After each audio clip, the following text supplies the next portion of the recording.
Doon ko siya laging nararamdaman sa pinakababa talaga, guys. Alam mo yun, yung parang feeling mo lalabas na siya. Para na akong butete, oh. Hi guys! Welcome back sa aming channel. Magandang gabi. Mag-skincare muna tayo, no? Nighttime skincare routine. May mga nag-a-ask din ano daw yung nighttime skincare routine ko. Alam nyo naman na dati, kung napanood nyo yung vlog ko dati, bago ako dumating dito sa US at saka pagdating ko dito, madami talaga akong acne. So, nawala siya nung gumamit ako ng mga product na ginagamit ko ngayon. So, almost magto 2 years? Siguro magto 2 years na. Halika dito, dali! Come here! Talaga. Magto 2 years na, no? So, while nag-skincare tayo, pag-usapan natin yung mga nararamdaman ko ngayon, guys. Kasi nakakaramdam na ako ng paghihilab ng tiyan dun sa bandang baba.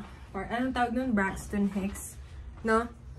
Ito muna pala ang ginagamit ko. Ayan, Black Snail, yung serum. Oh. Ayun nga, nakakaramdam na ako ng parang paghihilab ng tawag niyan, ng tiyan sa ibaba. Tapos dun ko siya laging nararamdaman sa pinakababa talaga, guys. Alam mo yun, yung parang feeling mo lalabas na siya. Si Ellie, parang feeling mo lalabas na siya. Tapos hindi ko ma-explain. Alam mo yung pag mag-CCR ka, tapos alam kong makarelate ang ibang mga moms dito na pag malapit na yung ano mo, yung kabuanan mo, yung parang pag magje-jebs ka or yun, pag magje-jebs ka, parang feeling mo yung parang may lalabas sa ano mo, yung ganon. Basta uncomfortable siya na feeling, na parang feeling mo natatakot ka minsan magdumi kasi nga baka feeling mo lumabas, ganon. Yun. So, parang feeling ko kasi mababa na yung tiyan ko, tapos parang nasa ano na si Ellie, nakaposition na siya, tapos mababa na talaga yung tiyan ko. Tapos nararamdaman ko yung paghihilab ng tiyan. Hindi siya sobrang tagal. So, after ko ng serum, etong ano, hindi ko alam kung ano to eh. Collagen ba to? Ayan, Black Snail din siya. Ay, hindi pala. Ito pala toner. Agoy. Toner muna pala tayo. Ito. Wait lang. Hindi ko madalas ginagamit tong toner eh. Bira kung ginagamit to. Ayan. Yung mga ginagamit ko, wala siyang mga content na bawal sa ano. Kasi nagtingin talaga ako. Bawal daw yung mga retinol, ganun. Basta bawal daw yung mga ganun sa buntis. Tapos, ayan, Black Snail Repair Toner. So, yun, yung mga paghihilab ng tiyan na nararamdaman ko. Hindi siya sobrang tagal, guys. Kaya, ayun tinatawag na ng Braxton Hicks. Hindi siya sobrang tagal maghilab. Kumbaga, parang may time lang na maghihilab siya ng ilang segundo, tapos mawawala na din. Yung paghihilab na nararamdaman ko, yung parang paninigas ng tiyan, ayun yung nararamdaman ko. Tapos, ayun, there are times na parang, alam mo yun, yung parang masakit talaga siya dito sa bandang baba ng tiyan mo. Kasi doon na siya nakaposition eh. Tapos, sinabi ko yun sa nurse ko noon, nung last ano ko, sabi ko nararamdaman ko na yun, na ganun. Sabi niya, normal naman daw yun. Tawag nila doon false labor, ganyan. As long as na hindi siya yung sobrang tagal na paghihilab. Sa akin kasi ganun, nawawala. Pero hindi siya tuloy-tuloy maghilab. Mga ano lang. Siguro sa isang araw, ilang beses lang. Siguro mga 2 beses minsan. Minsan 1 beses, ganun. Kasi malapit na ako, guys. Malapit na ako sa kabuanan ko, diba? 35 weeks na tayo ngayon. So, sobrang lapit na talaga. Madami nagsasabi, malapit ka na ning mga anak. Opo, malapit na talaga. And nakabili na nga rin pala kami ng wipes ni baby. Ano ba yung healthy baby wipes yung binili namin ni Travis? Kasi sabi ko kay Travis, maghanap ka ng wipes na ano, na bibilhin natin. Sabi niya, ayaw niya daw nung ibang wipes na ano, kasi madami daw ano, content na ayaw niya nung may seed oil, and ayaw niya ng parang, wait lang, tanongin ko ano yung mga ayaw niya sa wipes. Babe, come here! Come here, babe! Come here na! Kasi nag-order ako kanina ng wipes, tapos what you didn't like about the other wipes? What content? Come here. I didn't like the ingredients. Ayan, gamit ko lip mask Laneige, galing kay ate. Kalimutan ko pangalan niya. There's a lot of ingredients you have to be wary of when it comes to putting it on a baby's skin. Baby skins are... They put seed oil still, right? Some of them you have to read the ingredients. So like a baby's skin is more absorptive than a full-grown adult. So you can put stuff on our skin, it absorbs less than it does on a baby's skin. The baby's skin is literally brand new and it absorbs everything that touches it, which is why you should be washing fragrance-free. You shouldn't have any bath soap. You should make sure the bath soap is fragrance-free. You don't want to wash them with Johnson & Johnson or nothing like that. Nothing with fragrances, nothing with chemicals, nothing that can get immediately into their bloodstream. So be careful with your baby wipes. The cheaper they are, the more chemicals they have. I know that maybe she's not gonna, ano, what do you call that, babe? Maybe she's gonna have allergy in some other product that we're gonna use for her. But as much as possible, we wanna try all the organic one for the first time.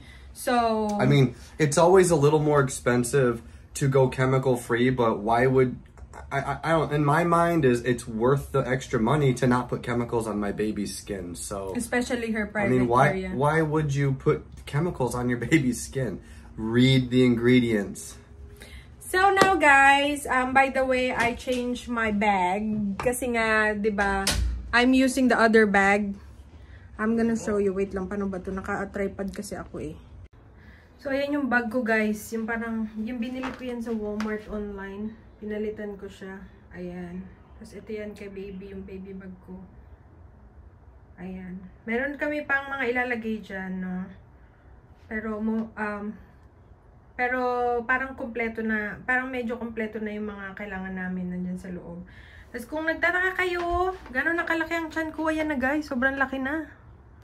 Diba? Botsyog-botsyog na natin. Yung akala ko dati maliit lang yung tiyan ko, pero pagdating ko ng 7 months, biglang laki ng tiyan ko, diba? Which is, yun yung gusto ko kasi, napaparanoid ako pag maliit, nung maliit yung tiyan ko.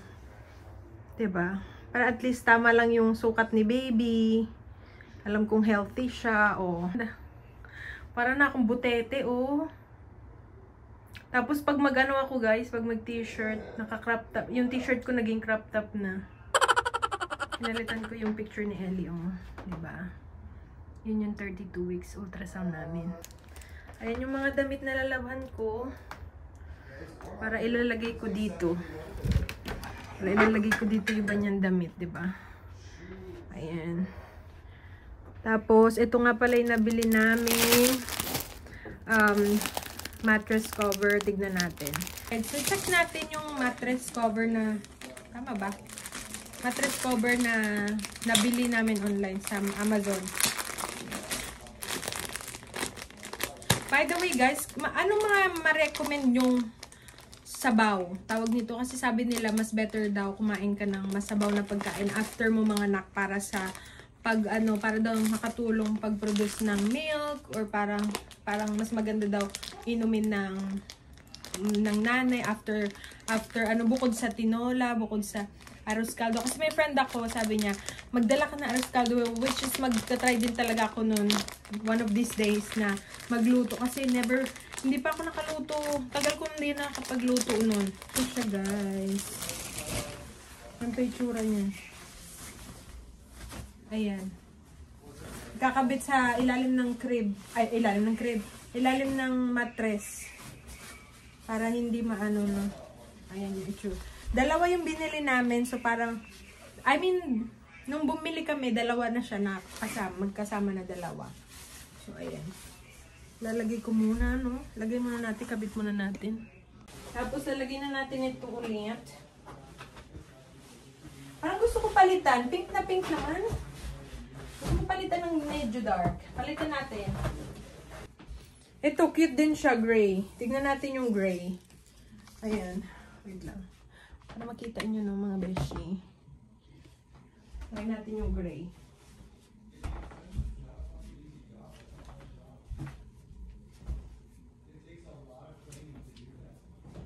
Yung mga gamit namin, na mga ginagamit namin, yung madalas dun sa registry namin, binili ng mga friends namin sa online, sa Amazon.